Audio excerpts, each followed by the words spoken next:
Bismillahirrahmanirrahim. Assalamualaikum warahmatullahi wabarakatuh. Waalaikumsalam warahmatullahi wabarakatuh. Selamat pagi Bapak Ibu. Oh ini ibu semua. Selamat pagi. Sehat semua? Alhamdulillah. Alhamdulillah. Izinkan saya Ambarwati Setia Utami, CGP Angkatan 11 Kabupaten Purbalingga.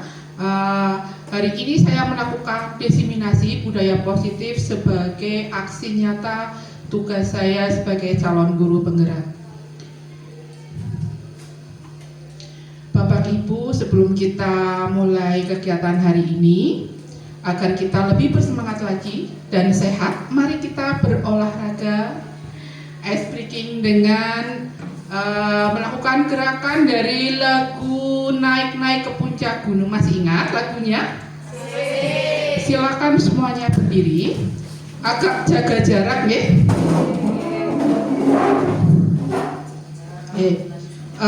Sambil menyanyikan lagu, sambil menirukan gerakan saya. Lagi. Gimana lagunya?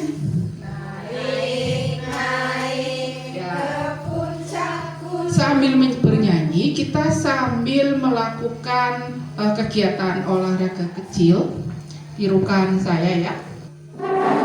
Naik, begitu karena lagu naik, naik, ini ikutan naik, naik ke puncak gunung. Sambil menyanyi, tinggi, tinggi sekali.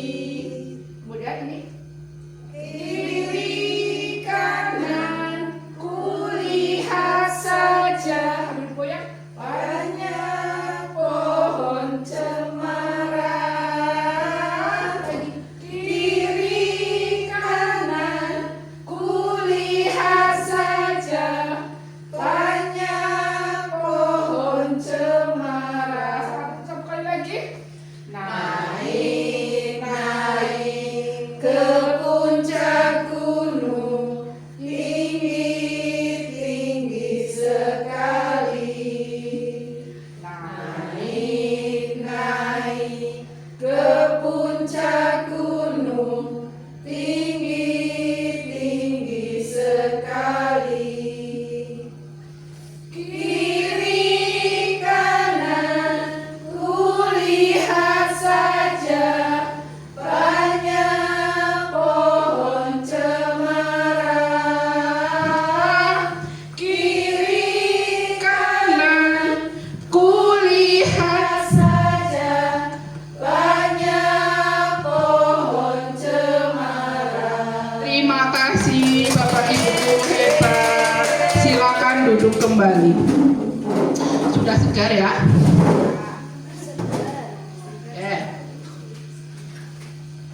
Dan sebelumnya kita akan melakukan kesepakatan kelas kita hari ini. Contohnya Bapak Ibu menjadi pendengar yang baik. Kemudian silakan HP mode silent. Kemudian apa lagi yang kita sepakati? Jangan berisik, apalagi. Ya, kalau keluar silakan minta izin. Terima kasih untuk kegiatan kesepakatan kelas kita hari ini. Yang pertama menjadi pendengar yang baik, kemudian mode HP silent. Kemudian jika keluar silakan minta izin. Selanjutnya untuk pertanyaan pemantik. Yang pertama, dari kalau kita mendengar ya kata disiplin, apa yang terlintas dari pikiran Bapak Ibu? Tertib, lagi sesuai aturan, ada lagi tepat waktu. Kemudian yang nomor 2, apakah hukuman dapat mendisiplinkan anak menurut Bapak Ibu? Tidak. Kenapa itu kira-kira ya? Oh iya, kadang membuat malu ketika dihukum, marah, anak-anak marah itu ya.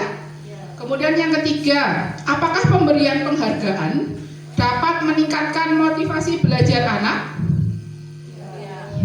Iya. Oke. Bapak Ibu guru menjawab iya. Nanti kita pelajari bersama. Budaya positif. Apa itu budaya sekolah menurut Bapak Ibu? Budaya sekolah, kebiasaan. Ya. Kemudian mengapa budaya sekolah itu penting? Baik Bapak Ibu, kita bahas bersama. Budaya sekolah merupakan suatu pembiasaan yang dimulai dari hal-hal yang kecil atau hal-hal yang sederhana yang dilakukan di sekolah secara terus-menerus, secara konsisten dengan dukungan sistem yang lambat laun akan menjadi kebiasaan-kebiasaan positif dengan harapan bisa menjadi karakter yang baik bagi pribadi masing-masing, dan nantinya karakter baik tersebut akan menjadi sebuah budaya. Jadi suatu budaya sekolah itu kita mulai dari hal-hal yang paling kecil dulu, dari hal-hal yang paling sederhana yang secara konsisten dengan dukungan sistem akan menjadi kebiasaan-kebiasaan yang positif yang nantinya akan membentuk karakter yang baik. Nah, dari kebiasaan-kebiasaan tersebut yang secara konsisten dilakukan secara terus-menerus, nantinya akan menjadi budaya sekolah. Budaya positif merupakan perwujudan dari nilai-nilai atau keyakinan-keyakinan dan kebiasaan-kebiasaan yang ada di sekolah, kita yang berpihak pada murid, sehingga murid dapat berkembang menjadi pribadi yang kritis, penuh rasa hormat dan bertanggung jawab. Untuk konsep budaya positif, yang pertama, perubahan paradigma belajar. Yang kedua, disiplin positif. Yang ketiga, ada teori motivasi, hukuman, dan penghargaan dan restitusi. Kemudian yang keempat, kebutuhan dasar manusia. Yang kelima, keyakinan kelas. Yang keenam, restitusi. 5, posisi kontrol. Yang ketujuh, segitiga restitusi. Bapak Ibu yang saya hormati, kita mulai dari perubahan paradigma belajar. Nah, sekarang ada kegiatan untuk perubahan paradigma. Saya akan membagikan selembar kertas. Nanti Bapak Ibu silakan mengikuti yang ada di depan.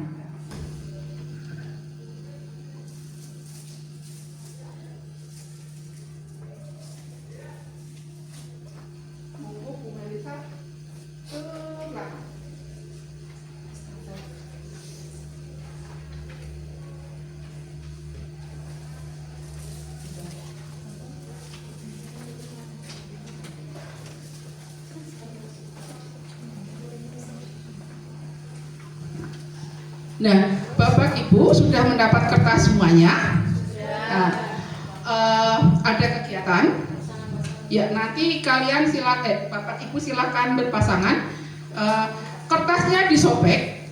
Terlebih dahulu kertasnya disobek menjadi bagian yang kecil. Kemudian tulis apa yang Bapak Ibu, menurut Bapak Ibu paling berharga di kehidupan Bapak Ibu semua. Silakan ditulis dulu. Sudah? Yang kecil aja, terserah Bapak Ibu. Ditulis dulu sesuatu yang menurut Bapak Ibu itu sangat berharga. Silakan berdiri, kemudian cari pasangan masing-masing. Mungkin agak ke depan ya, agak ke depan. Ya, silakan cari pasangannya masing-masing berdua. Sudah ada pasangannya. Silakan saling mendekat. Kemudian kertas yang tadi, salah satu pasangannya aja ya.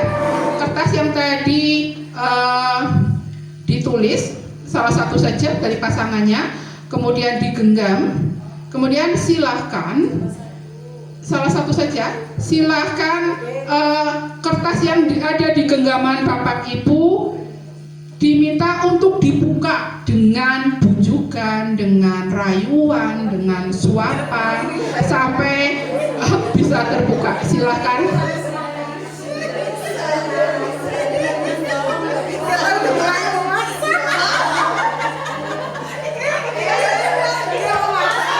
Bu Yuni mengasihkan uang biar Bu Siwi membuka. Silakan dibujuk, dirayu. Oh, dikasih 100.000 Bu Siwi. Sangat berharga. Kira-kira apa yang ada di genggaman Bu Siwi sehingga tidak bisa dibayar 100.000? Oh, minta berapa Bu Siwi?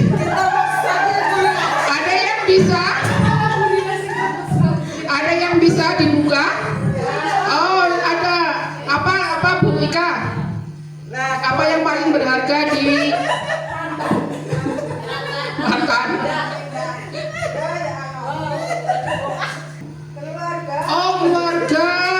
Keluarga dirayu, dibuka. Terima kasih. Silakan duduk kembali.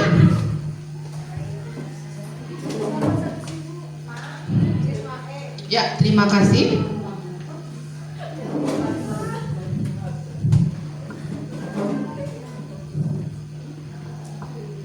Tadi yang bisa dibuka adalah Bu Ika dan Bu Uut dengan rayuan. Perubahan paradigma belajar. Di sini ada perubahan paradigma dengan teori kontrol. Ada ilusi bahwa orang dewasa memilih hak untuk memaksa. Jadi kegiatan tadi ilusinya adalah orang dewasa berhak untuk memaksa. Kemudian ilusi yang kedua, guru mengontrol murid. Ilusi yang ketiga, penguatan positif, efektif, dan bermanfaat. Sedangkan ilusi yang keempat, kritik dan membuat orang bersalah dapat menguatkan karakter. Itu ilusinya dari perubahan paradigma teori kontrol. Untuk paradigma baru teori kontrol, untuk teori stimulus respon. Untuk teori stimulus respon, yang pertama, realita kebutuhan kita sama. Sedangkan untuk teori kontrolnya, realitanya kebutuhan kita semuanya berbeda. Jadi tidak ada yang kebutuhan yang sama. Kemudian untuk teori stimulus respon, yang kedua, semua orang melihat hal yang sama. Untuk teori kontrolnya, setiap orang memiliki gambaran yang berbeda. Jadi setiap orang dalam memandang sesuatu itu pasti atau tentunya memiliki gambaran yang berbeda. Untuk teori stimulus respon yang ketiga, kita mencoba mengubah orang agar berpandangan yang sama dengan kita. Sedangkan untuk teori kontrolnya, kita berusaha memahami pandangan orang lain tentang dunia. Jadi ketika memandang sesuatu itu, kita harus berusaha memahami pandangan orang lain tentang dunia. Karena setiap orang memiliki gambaran yang berbeda. Kemudian yang keempat, perilaku buruk merupakan suatu kesalahan. Untuk teori kontrolnya, setiap perilaku memiliki tujuan. Jadi Bapak Ibu, ketika ada murid kita ya berbuat kesalahan, itu pastinya memiliki tujuan. Yang kelima, orang lain bisa mengontrol saya. Untuk teori kontrolnya, hanya Anda yang bisa mengontrol diri Anda. Tadi di kegiatan yang membuka genggaman tangan ya, hanya Anda yang bisa mengontrol diri Anda. Jadi tidak bisa dibujuk, tidak bisa dirayu atau dibayar, karena hanya Anda yang bisa mengontrol diri Anda sendiri. Kemudian yang keenam, saya bisa mengontrol orang lain. untuk teori stimulusnya. Teori kontrolnya, Anda tidak bisa mengontrol orang lain sesuai dengan keinginan kita.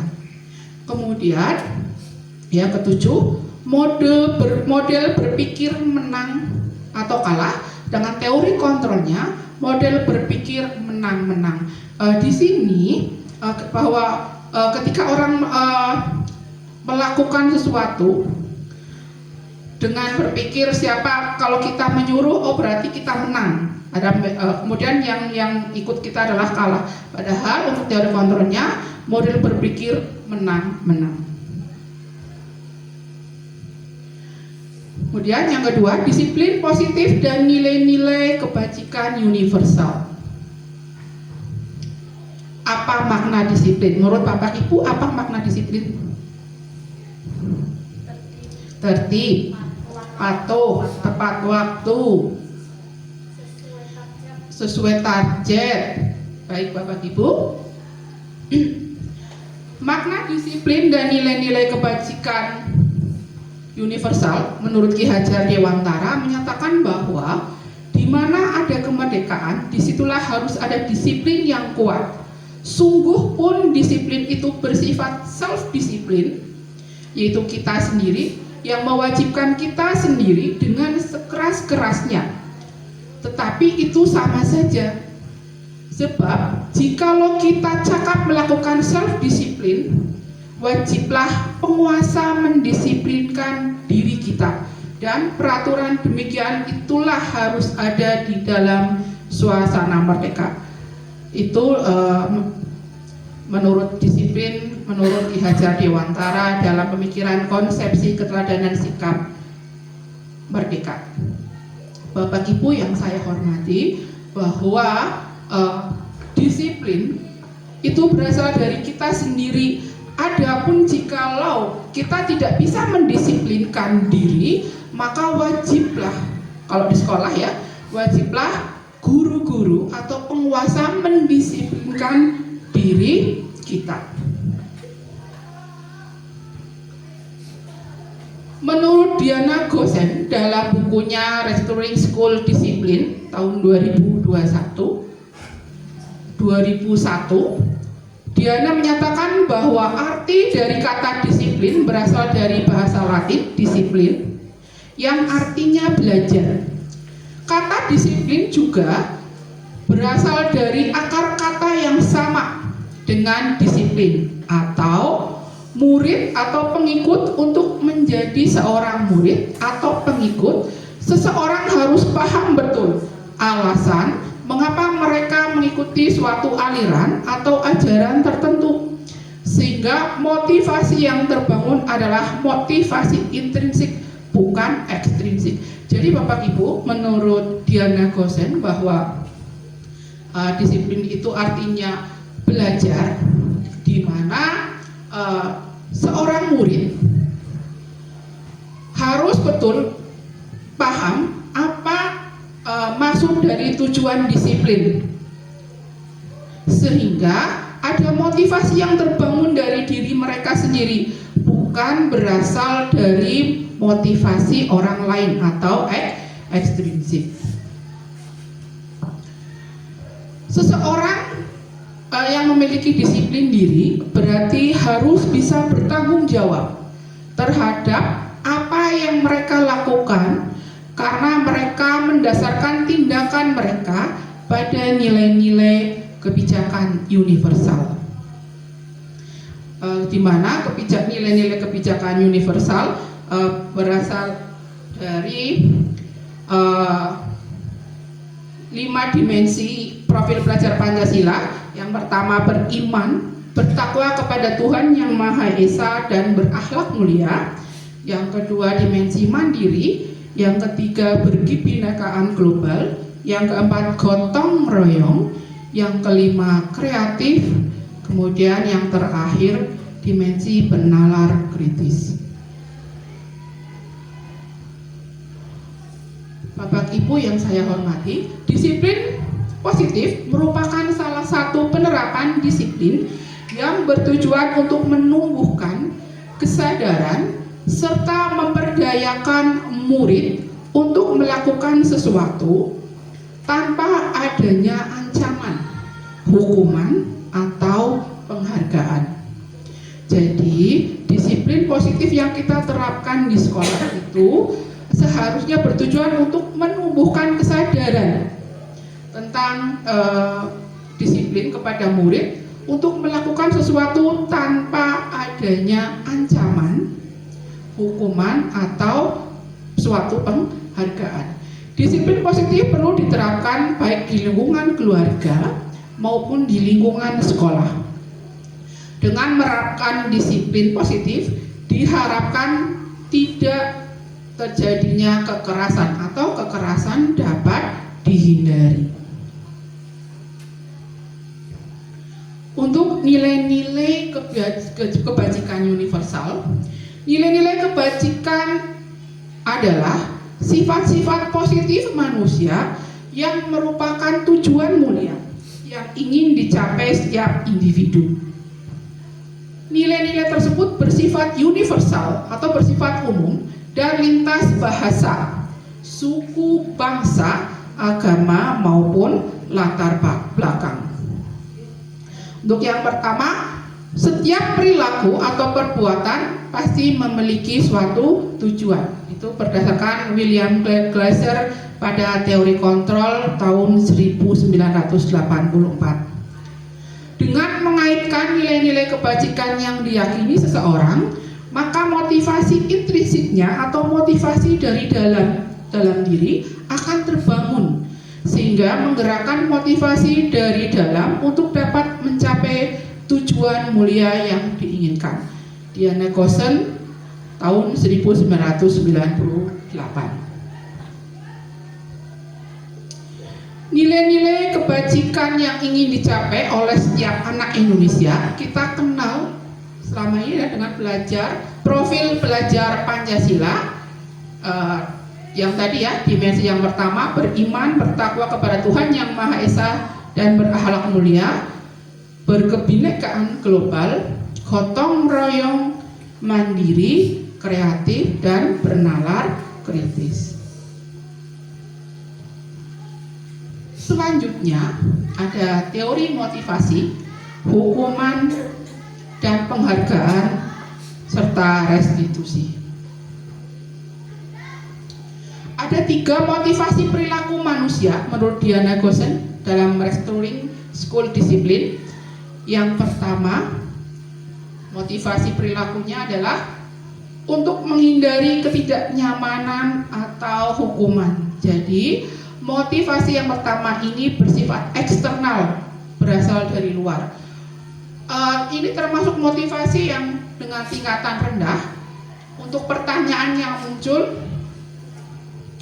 apa yang terjadi jika aku melakukannya? Jadi ketika motivasi perilaku untuk disiplin perilaku manusia ini untuk menghindari kenyamanan atau hukuman, yang ada di benak kita itu, apa yang terjadi jika aku tidak melakukannya? Karena tadi untuk menghindari ketidaknyamanan atau hukuman. Yang kedua, untuk mendapatkan imbalan atau penghargaan orang lain. Ini juga motivasi bersifat eksternal dari luar, di mana pertanyaan yang muncul adalah apa yang saya dapatkan jika melakukannya? Karena tadi motivasinya untuk mendapatkan imbalan atau penghargaan dari orang lain. Kemudian yang ketiga, motivasinya adalah untuk menjadi orang yang mereka inginkan dan menghargai diri sendiri dengan nilai-nilai yang mereka percaya. Jadi untuk yang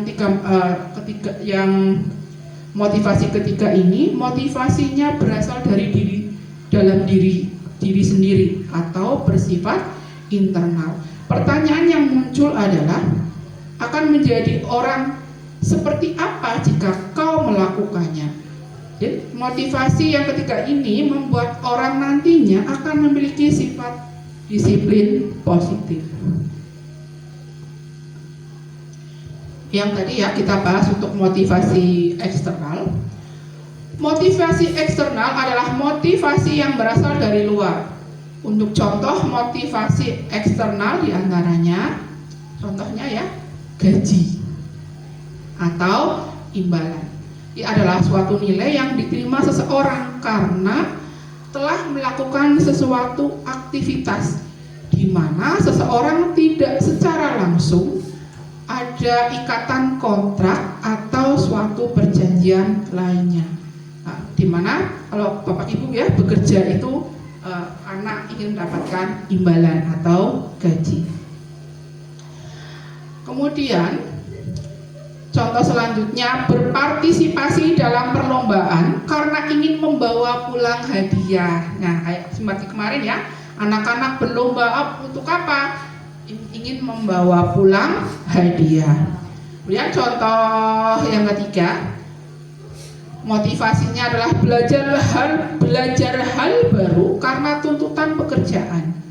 Contohnya apa?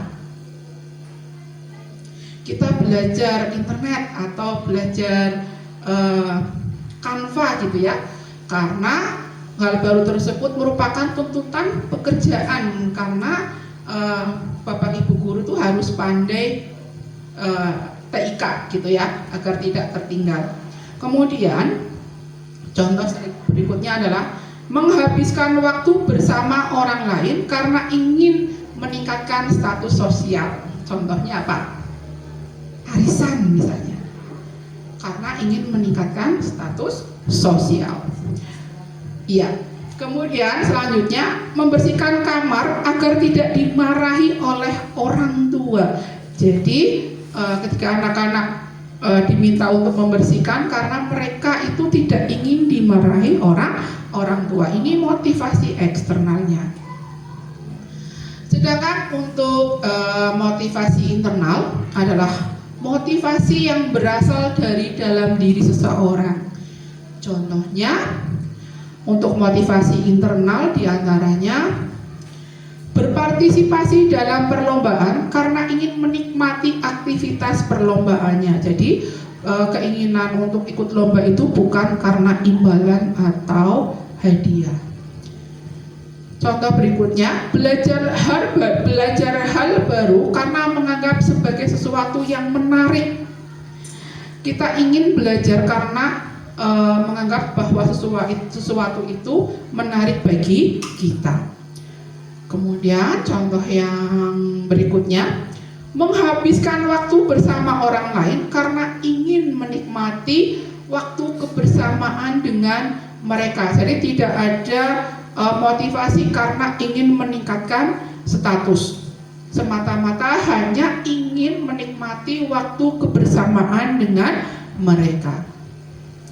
Kemudian motivasi internal selanjutnya, membersihkan kamar karena memiliki hobi bersih-bersih. Contohnya Bu Emma rajin bersih-bersih karena hobinya bersih-bersih gitu ya, bukan karena dimarahi oleh Bu Yumi gitu ya.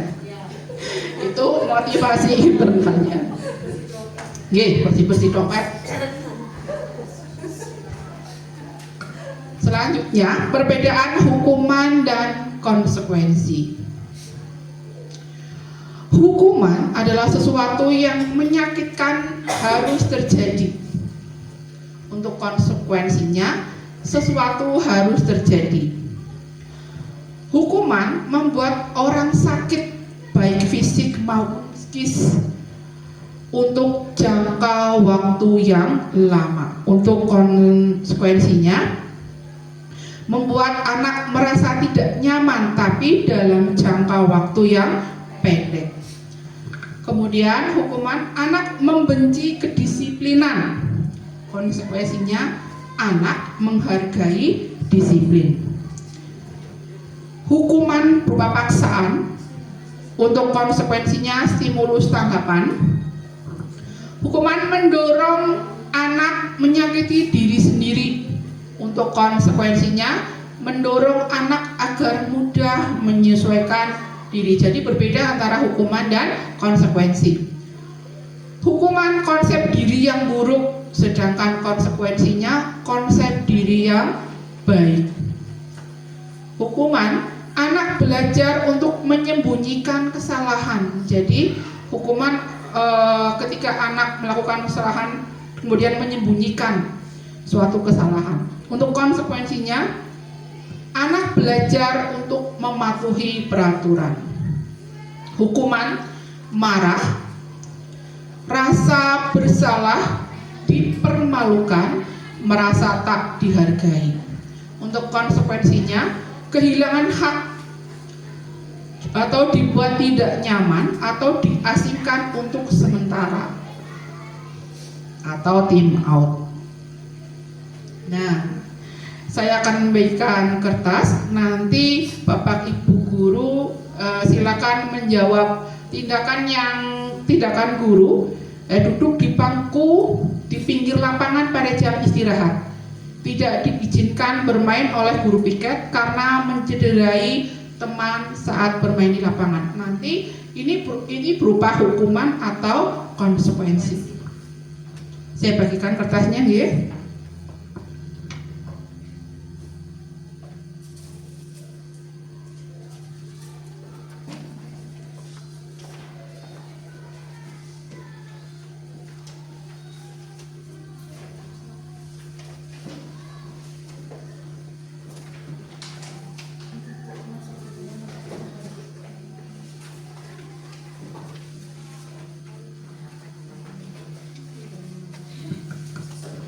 Silahkan dijawab. Duduk di bangku di pinggir lapangan pada jam istirahat. Tidak diizinkan bermain oleh guru piket karena mencederai teman saat bermain di lapangan. Itu berupa hukuman atau konsekuensi. Yang kedua, lari mengelilingi lapangan basket 2 kali karena terlambat hadir di sekolah. Itu berupa hukuman atau konsekuensi. Kemudian yang ketiga, membersihkan coretan yang dibuat di meja tulis. Ini seringkali ya kita melihat ada anak yang mencoret-coret meja. Ini berupa hukuman atau konsekuensi. Selanjutnya, berdiri di depan kelas sambil mengangkat kaki 1 karena tidak bisa menjawab pertanyaan. Ini berupa hukuman atau konsekuensi. Kemudian soal berikutnya, menggantikan kertas tugas teman yang telah dicoret-coret. Itu berupa hukuman atau konsekuensi. Berjemur di lapangan basket pukul 12 siang karena mengobrol dengan teman ketika pembelajaran. Yang terakhir, murid diminta bertelanjang kaki sepanjang hari karena tidak menggunakan seragam sepatu warna hitam yang sesuai dengan aturan sekolah. Itu berupa hukuman atau konsekuensi.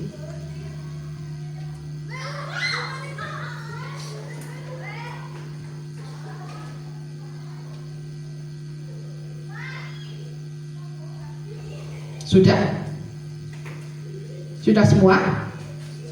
Oke, kita jawab. Duduk di bangku di pinggir lapangan pada jam istirahat karena tidak diizinkan bermain oleh guru piket karena mencederai teman saat bermain di lapangan. Menurut Bapak Ibu itu berupa hukuman atau konsekuensi? Hukuman, ada konsekuensi. Oke. Yang kedua, lari mengelilingi lapangan basket 2 kali karena terlambat hadir di sekolah. Hukuman atau konsekuensi? Hukuman.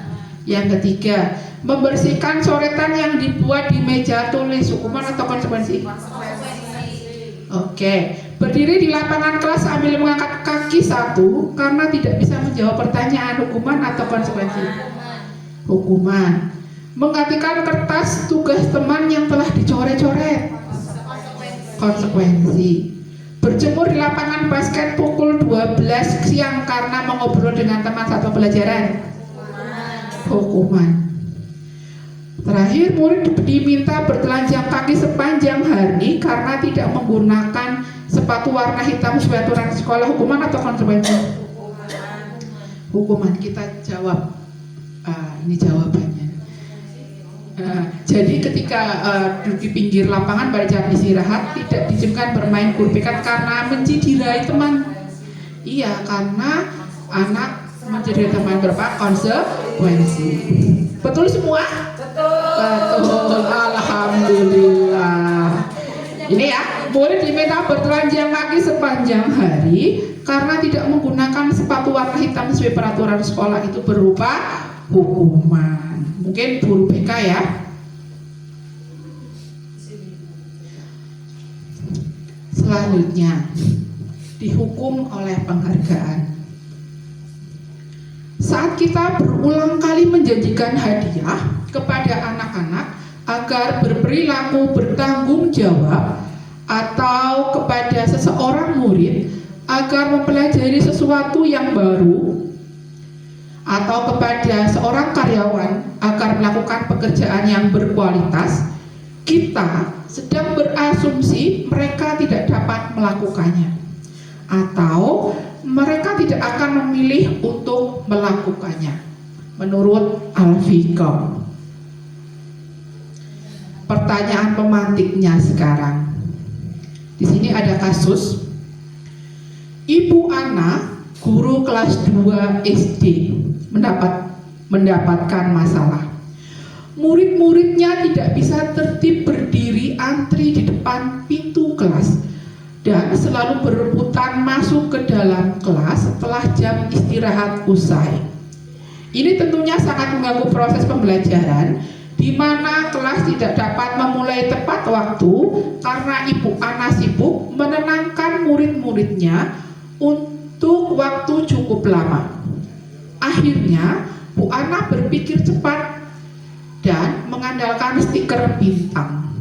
Setiap murid-muridnya akan masuk kelas usai jam istirahat. Bu Ana akan mengiming-imingi murid-muridnya dengan stiker bintang. Siapa yang dapat berdiri lurus dan berbaris rapi antri depan pintu dapat bintang dari Bu Ana, kata Bu Ana. Sebagian besar murid-muridnya menyambut tantangan tersebut dan langsung berdiri rapi di depan pintu agar mendapatkan stiker bintang. Hal ini terus dilakukan Bu Ana selama beberapa minggu. Karena cukup berhasil membuat murid-muridnya berdiri rapi antri di depan pintu. Sampai pada suatu saat Bu Ana sakit dan terpaksa digantikan Pak Heru. Pak Heru tidak mengetahui tentang stiker bintang dan benar saja pada saat mau masuk ke kelas usai jam istirahat, murid kelas 2 kembali berebut masuk kelas. Menurut Bapak Ibu, kira-kira apa motivasi murid-murid kelas 2 untuk bersedia berdiri antri sebelum masuk kelas? Iya, karena memperoleh stiker bintang. Sehingga saat yang terjadi ketika Pak Heru tidak melakukan seperti yang Bu Ana lakukan, anak-anak kembali berebut untuk masuk kelas. Menurut Al-Fiqh dalam Punish by Reward tahun 1993 mengungkapkan baik penghargaan maupun hukuman adalah cara-cara mengontrol perilaku seseorang yang menghancurkan potensi untuk pembelajaran yang sesungguhnya. Menurut God, secara ideal tindakan belajar itu sendiri adalah penghargaan sesungguhnya. Selanjutnya juga mengungkapkan beberapa pernyataan dari hasil pengamatannya selama ini tentang tindakan memberikan penghargaan yang nilainya sama dengan menghukum seseorang, seperti yang tadi kasusnya Bu Ana. Pengaruh penghargaan dalam jangka waktu pendek dan jangka waktu panjang. Yang pertama, penghargaan efektif jika kita menginginkan seseorang melakukan sesuatu yang kita inginkan dalam jangka waktu yang pendek. Jika kita menggunakan penghargaan lagi dan lagi, maka orang tersebut akan bergantung pada penghargaan yang diberikan serta kehilangan motivasi dari dalam. Jadi Bapak Ibu, kalau kita mengiming-imingi penghargaan atau hadiah yang terus menerus, sehingga pada saatnya mereka akan tergantungan, sehingga anak murid kita akan kehilangan motivasi yang berasal dari dalam diri.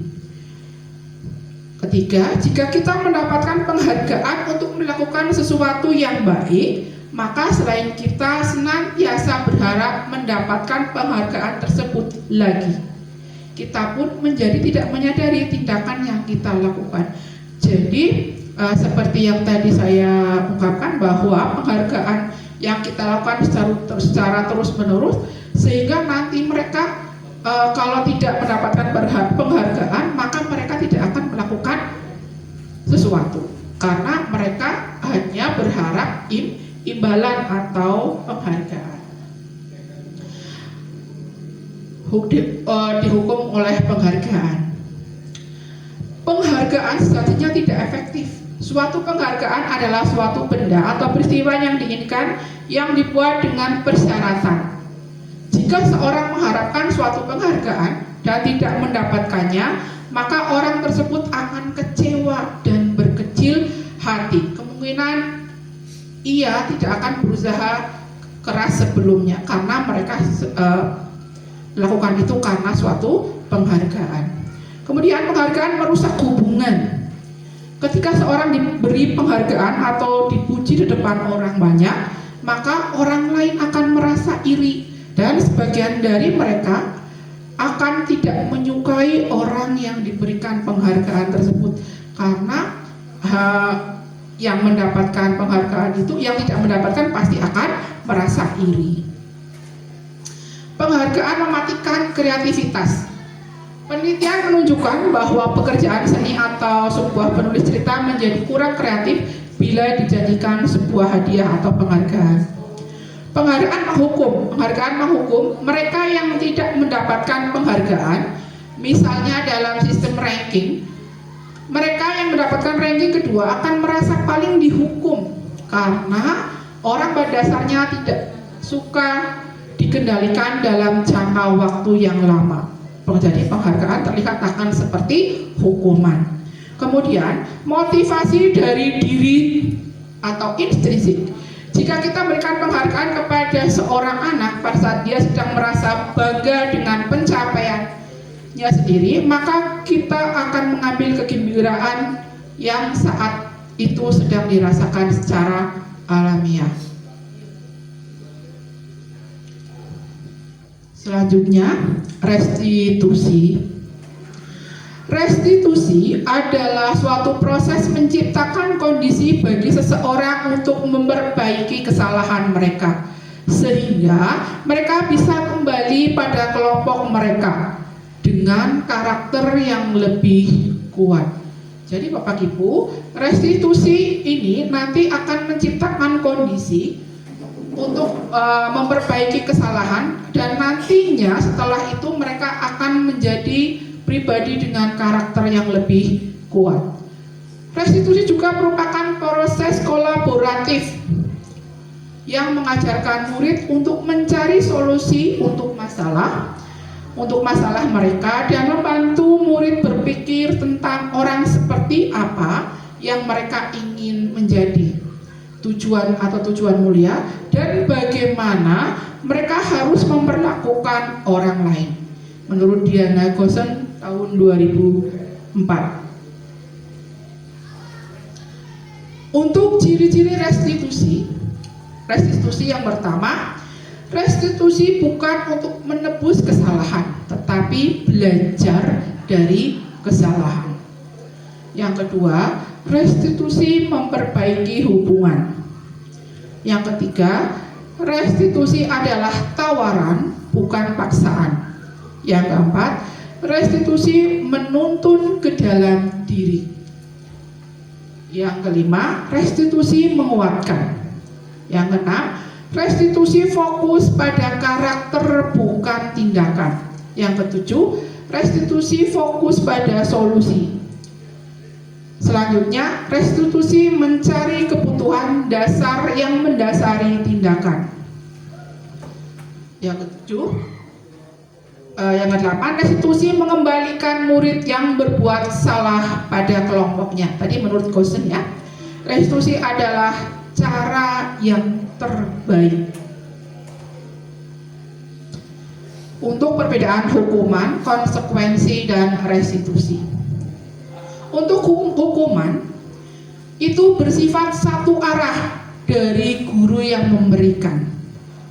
Untuk konsekuensinya sudah disepakati murid. Kemudian untuk restitusinya bukan untuk menebus kesalahan, namun mereka belajar dari kesalahan. Untuk hukuman, tanpa melalui kesepakatan, untuk konsekuensinya, murid merasa tidak nyaman dalam waktu jangka pendeknya. Untuk restitusinya, memperbaiki hukuman. Kemudian hukuman yang diberikan bisa berupa fisik maupun psikis. Tadi yang sudah ada contohnya tadi di awal ya. Untuk konsekuensinya berdasarkan suatu data yang umumnya bisa diukur.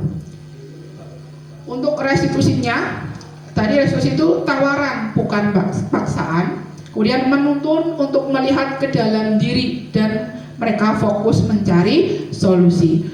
Kemudian yang terakhir, mengembalikan murid yang berbuat salah pada kelompoknya. Nah, ini ada identitas gagal dan identitas sukses pada yang dari hukuman, konsekuensi, dan restitusi. Untuk yang disiplin itu ada konsekuensi dan restitusi.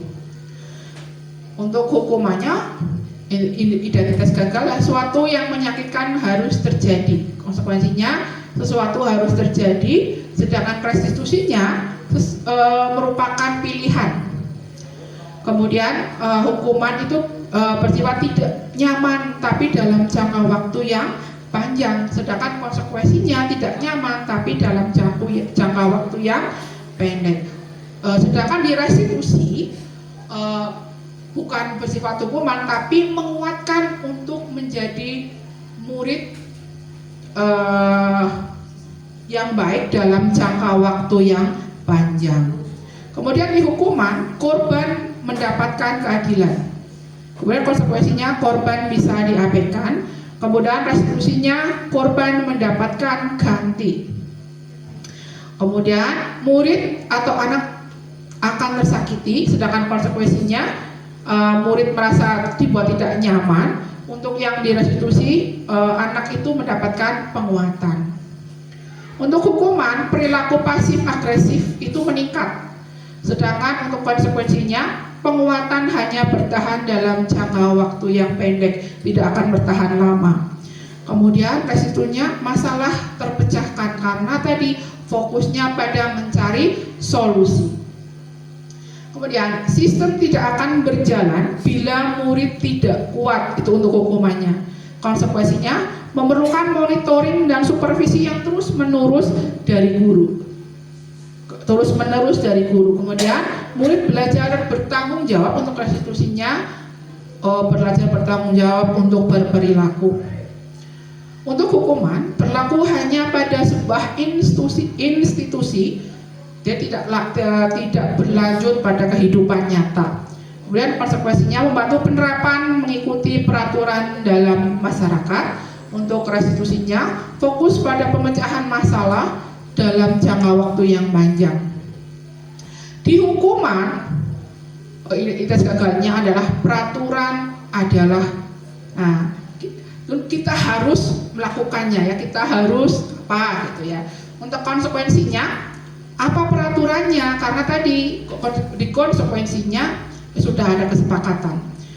Mampukah kamu melakukannya? Dan terima kasih. Kemudian tapi di restitusi nanti berikutnya saya paparkan apa yang kamu yakini, apa yang bisa kamu lakukan untuk memperbaiki masalah, karena tadi fokusnya adalah mencari solusi. Kemudian murid atau anak membenci peraturan ini identitas gagal, jadi hukumannya itu bersifat negatif. Kemudian untuk konsekuensinya murid atau anak menghormati peraturan, ini yang netralnya tadi. Karena tadi ada kesepakatan. Kemudian restitusinya ini bersifat positif ya. Murid akan menghormati dirinya dan orang lain. Selanjutnya adalah kebutuhan dasar manusia. Nah, ini tidak hanya untuk murid-murid ya, untuk bapak ibu guru juga ya. Ada kebutuhan dasar manusia. Yang pertama, kebutuhan dasarnya adalah kasih sayang dan rasa yang diterima. Siapa yang membutuhkan rasa kasih sayang? Semuanya. Kemudian kebutuhan selanjutnya adalah penguasaan atau power. Biasanya kita ya power ke anak-anak gitu ya. Kemudian selanjutnya adalah kebebasan atau freedom. Kemudian kebutuhan yang terakhir adalah yang selanjutnya adalah bertahan hidup.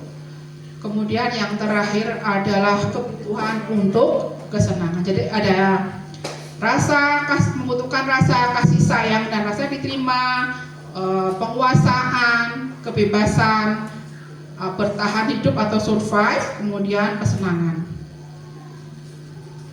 Contohnya sekarang, untuk perilaku siswa, ketika anak-anak memukul teman yang menghinanya, dari kebutuhan yang mungkin ya berusaha dipenuhi adalah karena power atau kekuasaan atau merasa paling kuat. Kemudian pertanyaan mahasiswa, apakah ada cara untuk memenuhi kebutuhan kekuasaan tanpa melakukan kekerasan?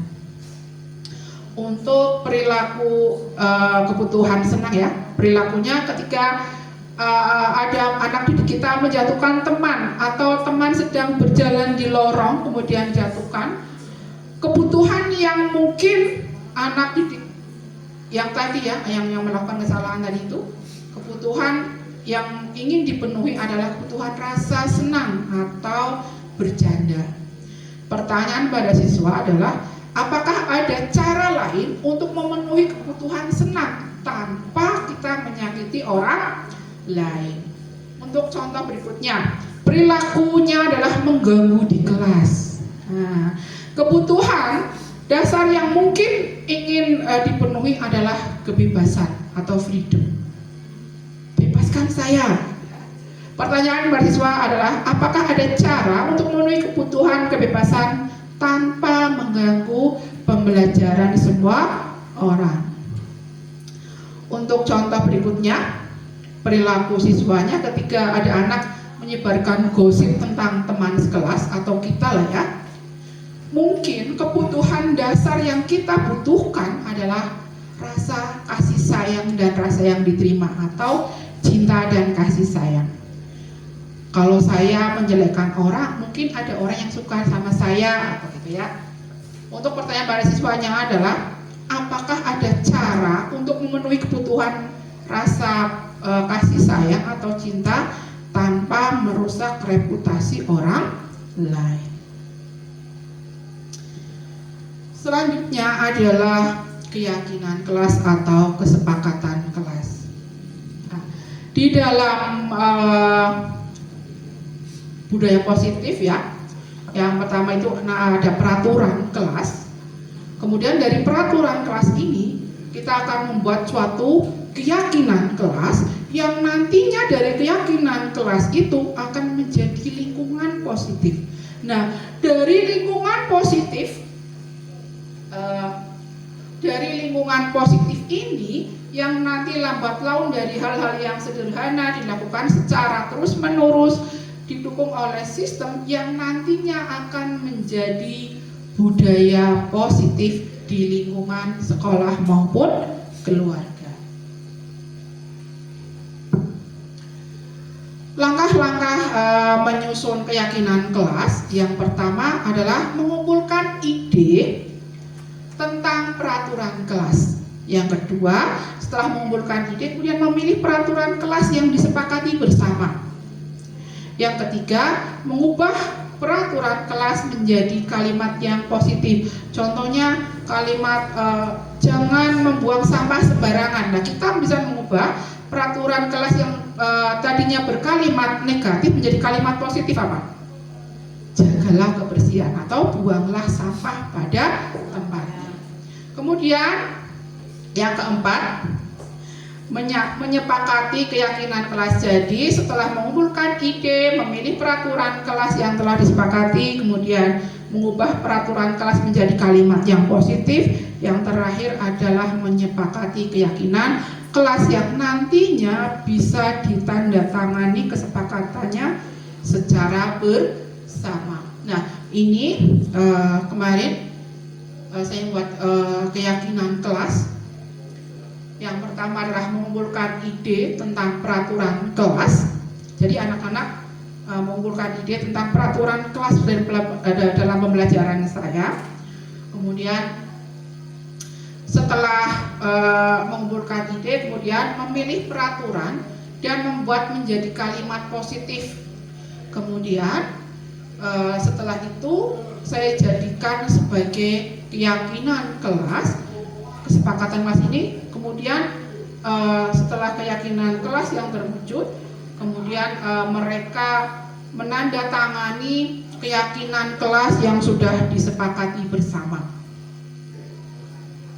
Nah, keyakinan kelas yang disepakati di kelas saya adalah yang pertama, berkata sopan, mengerjakan tugas tepat waktu, kemudian meminta izin ketika ke belakang, kemudian saling menghargai dan menghormati, kemudian datang tepat waktu, kemudian jagalah kebersihan. Kemudian mereka menandatangani kesepakatan kelas yang mereka buat.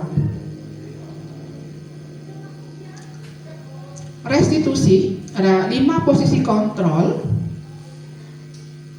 5 posisi kontrol yang diterapkan guru kepada anak didiknya. Yang pertama, posisi kontrol sebagai penghukum. Yang kedua, sebagai pembuat rasa bersalah. Yang ketiga, teman. Kemudian yang keempat, pemantau. Yang kelima, posisinya sebagai manajer. Di penghukum, seorang bisa menghukum menggunakan hukuman fisik maupun verbal. Jadi orang-orang menjalankan posisi penghukum ini senantiasa mengatakan bahwa sekolah memerlukan sistem atau alat yang dapat lebih menekan murid-muridnya lebih dalam lagi. Kemudian posisi yang kedua, pembuat rasa bersalah. Jadi pada posisi ini biasanya guru akan bersuara lebih lembut, pembuat rasa bersalah, dan akan menggunakan keheningan yang membuat orang lain merasa tidak nyaman karena mereka bersalah atau dalam posisi rendah diri. Kemudian posisi yang ketiga, posisinya sebagai teman. Guru pada posisi ini tidak akan menyakiti murid, namun akan tetap berupaya mengontrol murid melalui persuasi. Posisi teman pada guru bisa negatif maupun positif. Posisi positif di sini berupa hubungan yang baik yang terjalin antara guru dengan murid. Kemudian guru di posisi teman menggunakan hubungan baik dan humor untuk mempengaruhi seseorang. Kemudian yang keempat, sebagai posisi kontrol pemantau, di mana dalam posisi ini mereka mengawasi. Jadi pada saat kita mengawasi, kita bertanggung jawab atas perilaku orang-orang yang kita awasi. Di posisi pemantau, berdasarkan pada peraturan dan konsekuensinya, dengan menggunakan sanksi atau konsekuensi, kita dapat memisahkan hubungan pribadi dengan murid. Jadi guru dengan murid dapat memisahkan posisi kita, sehingga sebagai seorang yang menjalankan posisi pemantau. Kemudian yang terakhir adalah posisi kontrol manager. Adalah posisi di mana guru berbuat sesuatu bersama dengan murid, mempersilahkan murid mempertanggungjawabkan perilakunya, mendukung murid agar dapat menemukan solusi atas permasalahannya sendiri. Seorang manajer telah memiliki keterampilan di posisi teman maupun sebagai pemantau, dan dengan demikian bisa jadi di waktu-waktu tertentu kembali keduanya kepada kedua posisi tersebut bila diperlukan. Jadi kembali ke posisi pemantau maupun posisi teman. Kemudian, namun bila kita menginginkan murid-murid kita menjadi manusia yang merdeka, mandiri dan bertanggung jawab, maka kita perlu mengacu pada restitusi yang dapat menjadikan murid kita seorang manajer bagi dirinya sendiri. Jadi di posisi manajer, murid diajak untuk menganalisis kebutuhan dirinya maupun kebutuhan orang lain. Nah, di sini nih, di posisi manajer ini, penekanan bukan pada kemampuan membuat konsekuensi, namun dapat berkolaborasi dengan murid bagaimana memperbaiki kesalahan yang ada. Jadi di posisi manajer ini adalah posisi yang paling baik. Mungkin kita bertanya ya, kapan kita di posisi kontrol seperti apa? Bisa jadi teman atau penghukum, membuat rasa bersalah, atau yang paling baik ini adalah posisi yang tertinggi, ada posisi manajer. Nah, pernyataannya,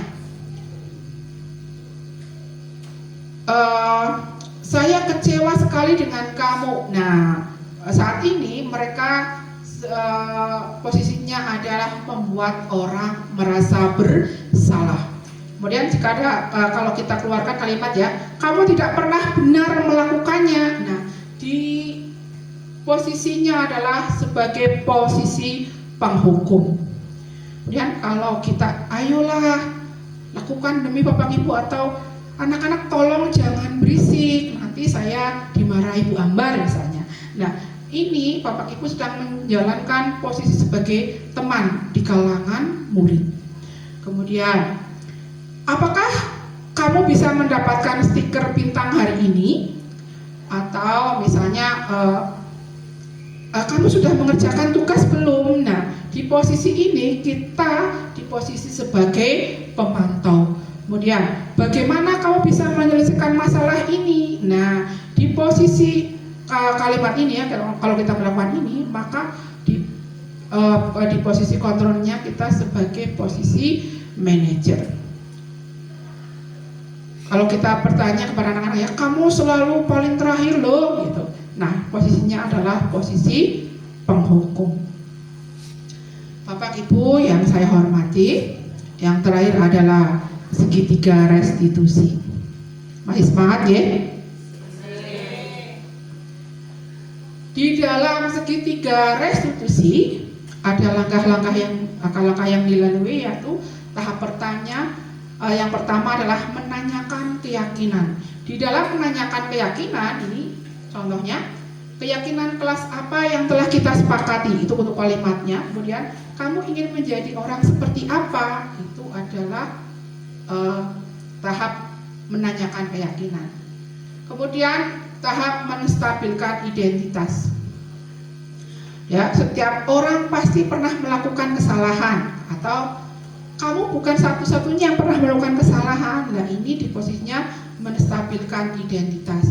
Kemudian validasi tindakan yang salah. Contohnya, kamu tentu punya alasan mengapa melakukan hal demikian. Atau adakah cara yang lebih efektif untuk mendapatkan yang kamu butuhkan? Bapak Ibu yang saya hormati, untuk penerapan segitiga restitusi ini, langkah yang pertama adalah menstabilkan identitas. Langkah yang kedua urutannya adalah validasi tindakan yang salah. Kemudian langkah yang ketiga adalah menanyakan keyakinan. Untuk menstabilkan identitas, langkah awalnya dalam segitiga restitusi ini yaitu dengan menstabilkan identitas.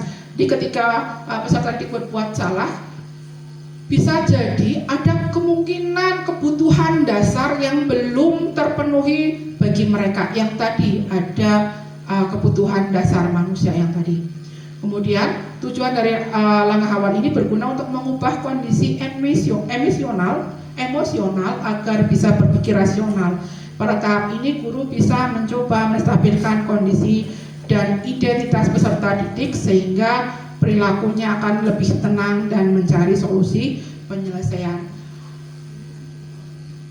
Kemudian validasi tindakan adalah Guru berusaha memahami kebutuhan dasar yang menjadi akar masalah perbuatan peserta didik.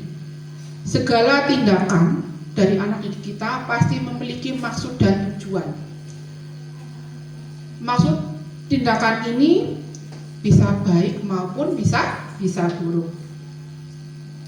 Ketika kita mengakui bahwa peserta didik telah melakukan kesalahan, maka peserta didik akan tetap dalam kondisi yang salah, sehingga perlu menggali akar permasalahan tindakan tersebut agar peserta didik merasa mendapatkan pemahaman.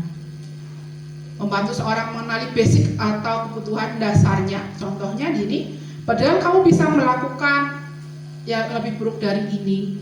Kemudian kamu pasti punya alasan mengapa melakukan hal tersebut. Selanjutnya kamu boleh bertahan sikap ini, tapi kamu harus mengubah sikap yang baru. Itu validasi tindakan. Kemudian yang terakhir adalah menanyakan keyakinan. Jadi langkah terakhir setelah validasi tindakan adalah menanyakan keyakinan. Dalam menetapkan keyakinan, manusia mendapatkan motivasi secara internal. Ketika langkah pertama dan kedua sukses terlaksana, peserta didik akan siap dihubungkan dengan nilai-nilai yang mereka percaya sehingga bisa menjadi pribadi yang lebih baik. Contohnya, apa yang kita percaya sebagai kelas atau keluarga. Jadi apa nilai-nilai umum yang kita sepakati.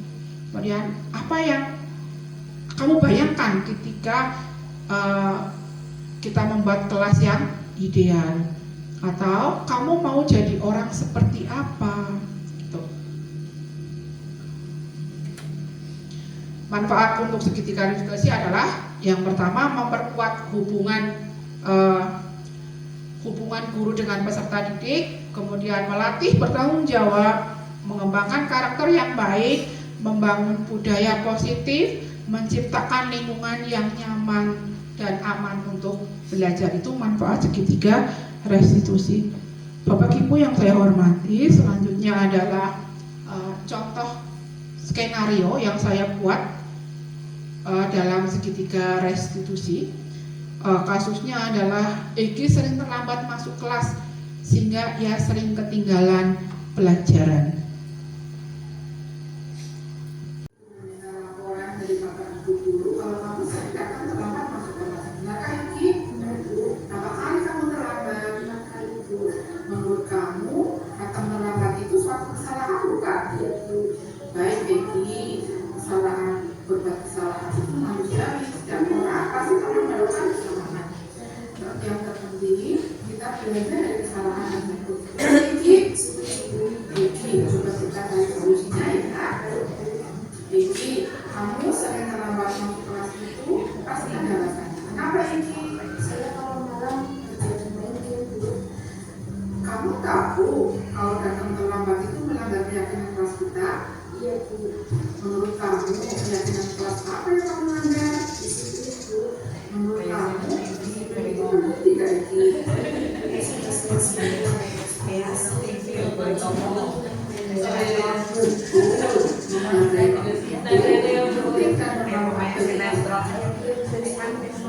Egi, Bu Guru menghargai permintaan maaf kamu. Menurut kamu, apa yang harus kamu lakukan ya? Baik, Egi, karena kamu sudah dapat menyelesaikan permasalahan ini, itu akan bekerjasama dengan orang tua kamu agar kamu tidak terlambat lagi. Terima kasih.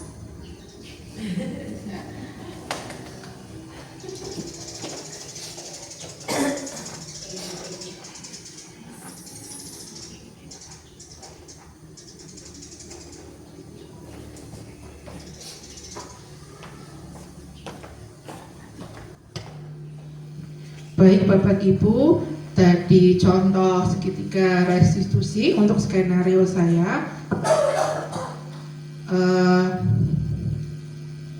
Ini contohnya yang tadi ya. Kemudian sudah selesai diseminasi tentang budaya positif. Terima kasih, semoga bermanfaat. Selanjutnya, adakah pertanyaan atau tanggapan dari Bapak Ibu tentang diseminasi saya? Oh bagus, sangat bermanfaat. Terima kasih. Silakan. Berdiri silakan Bu Melisa. Terima kasih kepada Bu Ambar atas waktunya. Untuk kegiatan hari ini tentunya sangat bermanfaat sekali untuk Bapak Ibu Guru di SMP Negeri 2 Karangreja. Semoga kita bisa melakukan atau mendiseminasikan kegiatan tersebut ke dalam kegiatan pembelajaran kita setiap hari, sehingga bisa menumbuhkan karakter yang baik untuk peserta didik, bisa melakukan pembelajaran lebih baik lagi. Terima kasih, sukses selalu untuk Ibu Ambarwati. Terima kasih Bu Melisa, terima kasih atas tanggapannya. Ada lagi? Oh cukup sekian. Baik Bapak Ibu, terima kasih atas waktunya. Demikian paparan diseminasi tentang budaya positif saya. Terima kasih, saya akhiri. Assalamualaikum warahmatullahi wabarakatuh.